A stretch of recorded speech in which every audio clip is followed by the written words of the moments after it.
कल कथा अपन एक सुन रहे थे राजा सुदक्षण की, जो कामदेश का राजा है। और उसका एक नियम बड़ा प्रबल है कि वो 108 बार भगवान का नाम निकलवाता है, शिव का नाम निकलवाता है, उसके बाद न्याय करता है, उसके बाद दान देता है।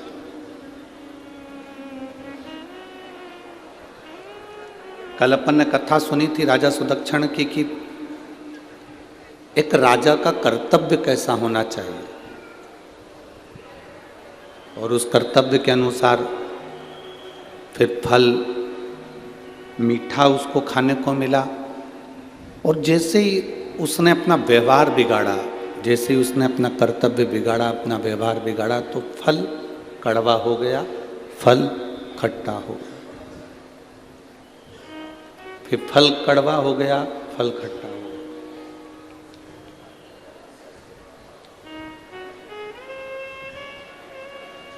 आप अपना व्यवहार जब तक अच्छा रखते हो, डीले कम कर दे बाबू, आप अपना व्यवहार जब तक अच्छा रखते हो, श्रेष्ठ रखते हो, तब तक आपकी जिंदगी में भी बहुत सारे सुख के अनुभव होते रहते हैं, आनंद के अनुभव होते रहते हैं।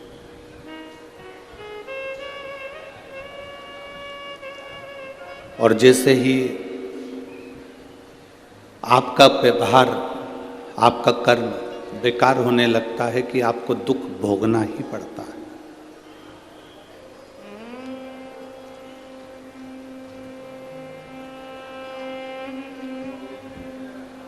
संसार में ऐसा कोई व्यक्ति नहीं जन्मा जिसकी जिंदगी में कोई कमी ना रही हो।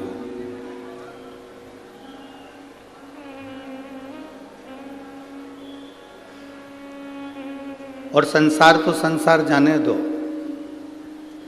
ऐसे कई लोग हैं जिसको कुछ ना कुछ कमी जिंदगी में रहती है।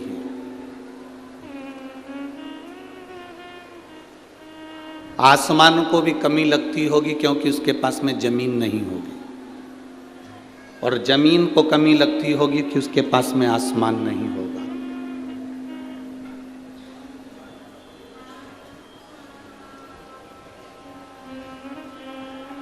भगवान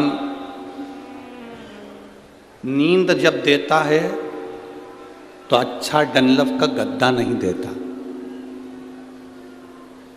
एक साधारण सी दरी पर, एक गोदड़ी पर, एक साधारण सी जगह पर आप सो जाते हो और आपको नींद आ जाती है जब आपकी गरीब परिस्थिति, साधारण परिस्थिति,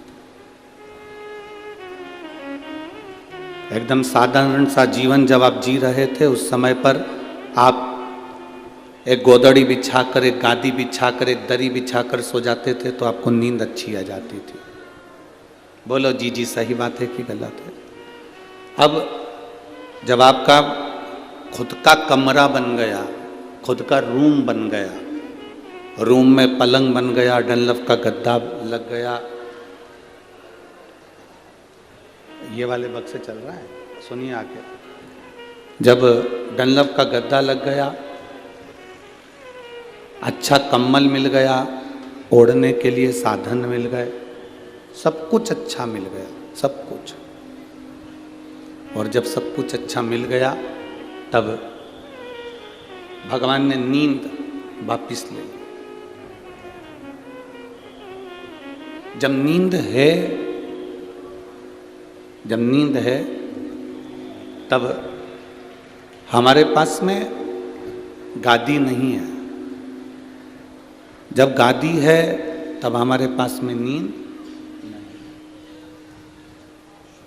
जब भूख लगी तो हमारे पास में भोजन नहीं है, और जब भोजन है तब भूख नहीं लग रही, तब भूख नहीं। ऐसा कोई संसार में जन्मा ही नहीं जिसकी जिंदगी में कोई कमी नहीं, जिसके जीवन में कोई कमी ना हो। ऐसा संसार में कोई ना जन्मे।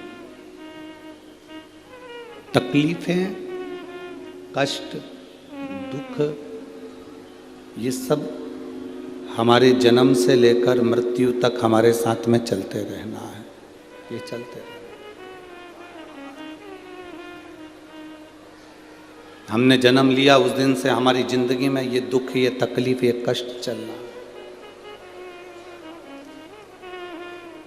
अब जब हमारी जिंदगी में ये दुख, ये तकलीफ, ये कष्ट सब चलना है, तो फिर हम रोकर अपनी जिंदगी क्यों निकालें?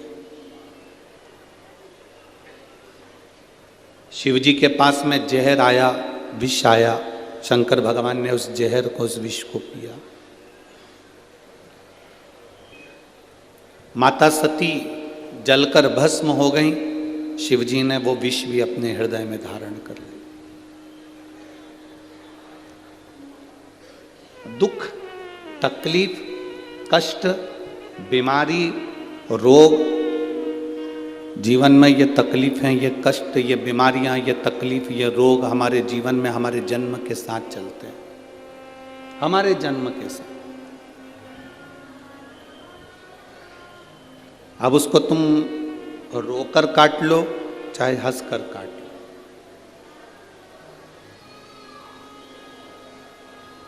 और तुम्हारे दुख को, तुम्हारी तकलीफों को, तुम्हारे कष्ट को कोई दूसरा नहीं काट सकता। तुम्हारे दुख को, तुम्हारी तकलीफों को, तुम्हारे कष्ट को, तुम्हारे दुख को तुम्हें स्वयं को काटना, स्वयं।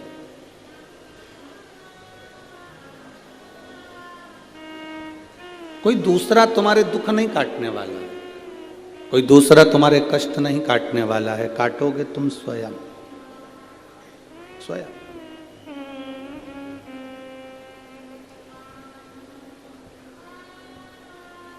दुनिया में कोई पैदा नहीं हुआ जो तुम्हारे भाग्य को बदल दे। अपने भाग्य को अपन स्वयं कर्म कर कर, मेहनत कर कर, और शिव जी को एक लोटा जल चढ़ाकर अपने भाग्य को अपन बदल सकते हैं।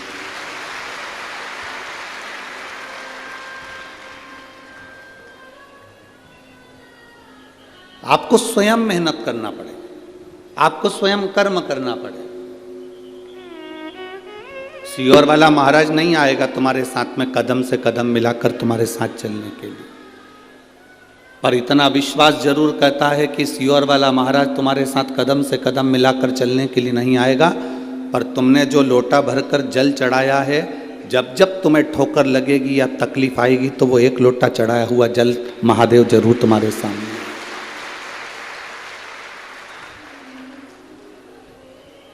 अच्छा एक बात बताओ, किसी पेड़ में तुम पानी देते रहो, देते रहो, देते रहो, पेड़ बड़ा हो जाएगा, तो उसकी छाया जब तुम्हें मिलेगी तो तुम प्रसन्न होगे कि नहीं होगे? अच्छा लगेगा ना तुमको कि वृक्ष की छाया हमको मिल रही है। हमने इस पेड़ में हमने पानी दिया था, इस वृक्ष में हमने पानी दिया था, इस वृक्ष के अंतर्गत हम पानी डाले थे, तो हमको ये छाया मिल रही है, हमको ये छांव प्राप्त हो रही है। कोई फलदार वृक्ष होगा तो आप उसमें पानी डालते रहे तो वो आपको फल दे देगा।